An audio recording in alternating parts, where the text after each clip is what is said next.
Fashion drawing is the easiest and most direct way to express and communicate ideas about fashion. Design ideas can be conveyed in a few moments. Garment designs can be fully created in the fraction of the time it takes to make them up.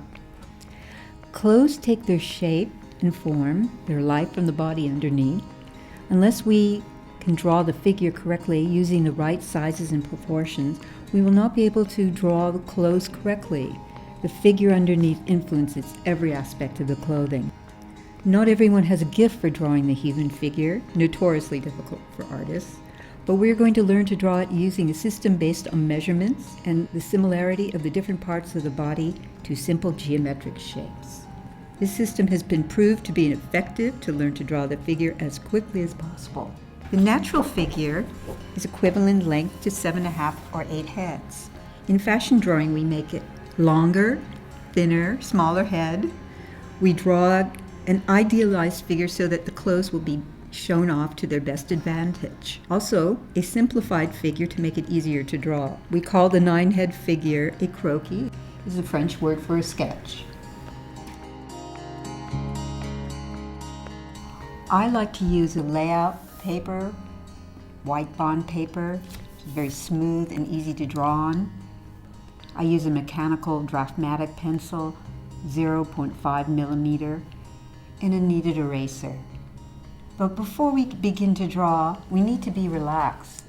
So I would sit up in my chair, shake out your arm, and try keeping the pencil lightly on the paper.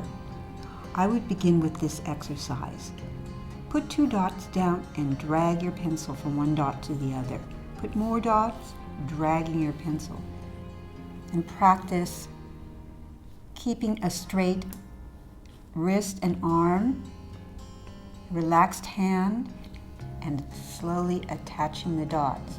This can be done at any time during the day and will help you to acquire better hand-eye coordination.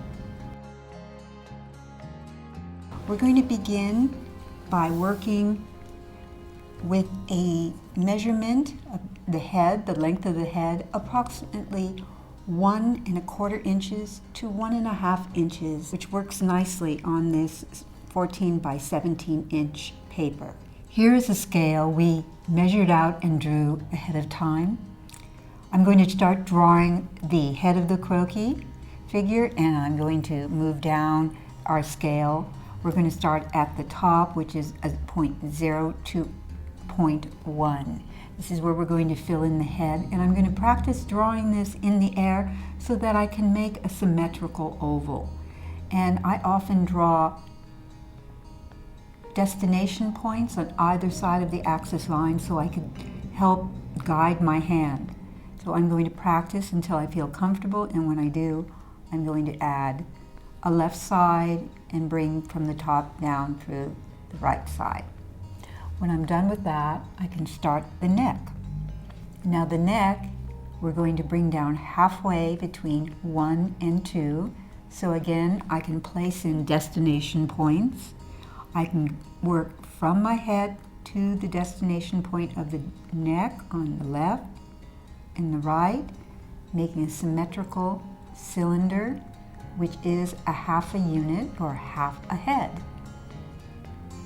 When we're finished with the neck, I'm going to think about the proportions of my shoulders. Shoulders on women are equal to the distance of the head and the neck, or 1½ heads, 1½ units. So this dimension from the top of the head to the base of the neck, I'm going to turn horizontally. So I can measure from here to here, and it comes out to approximately 1½ units. And I'm going to glide that shape from the base of the neck out at a slight slant until we have the shoulders. And we'll check to see that they're symmetrically placed. Now we're going to add the armhole. The armhole is the area between our shoulder and our torso, with the same length as our neck. Our neck was half a head, so we're going to start drawing in the armhole at a bit of a slant 1/2 a head unit until we get down to number 2. The bottom of our neck is 1, now we're down to 2. So here we're going to add just a little bit of detail, the collarbone.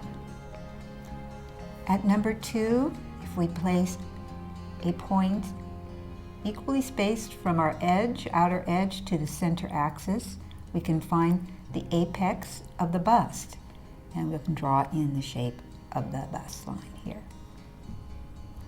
Now we're going to move to number 3, and we want to take in and taper in our figure so we have a nice slim waist at number 3. And we're trying to keep our hand on the page so we have an unbroken line. At this point, number 3 is our waist, and we're going to start building up our lower torso. We're going to add a bump right below the waist, number 3, down to 3 1/4. This is the top of our pelvis, or the iliac crest, or the ilium.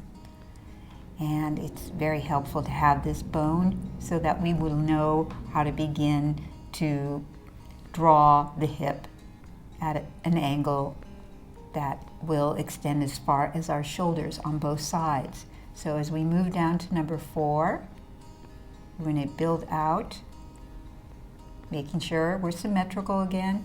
So our hips and our shoulder are approximately the same width. Some illustrators like to make it slightly slimmer. We're going to have our tummy right here, about 3 1/4. And number 4, our hip, 1 1/2 heads wide, just like our shoulders. Our crotch, slightly lower at 4 1/4.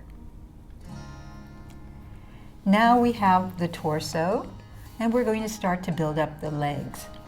And we've moved from number 4, which is the widest point of our hip, to the crotch at 4 1/4. Now we're going to draw on the upper leg, which ends at the knee, down to number 6. 5 is here, 6 here.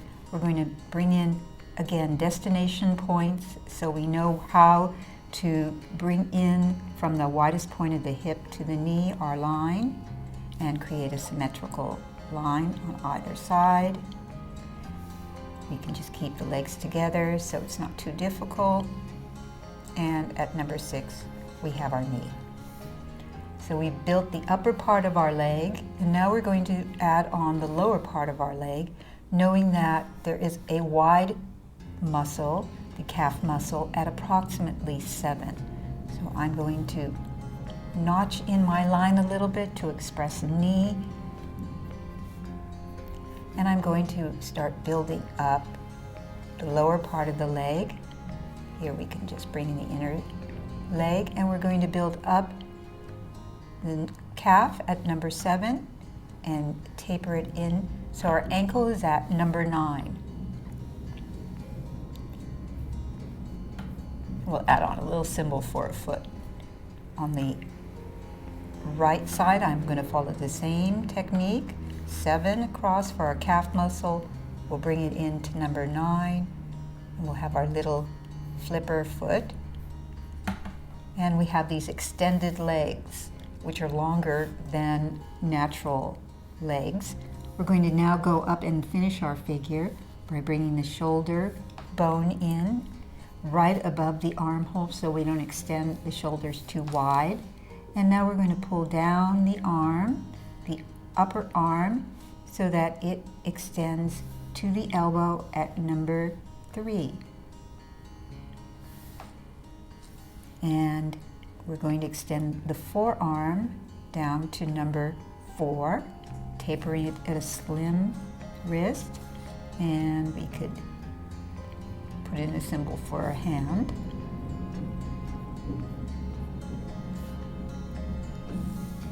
Congratulations, you've just drawn a croquis.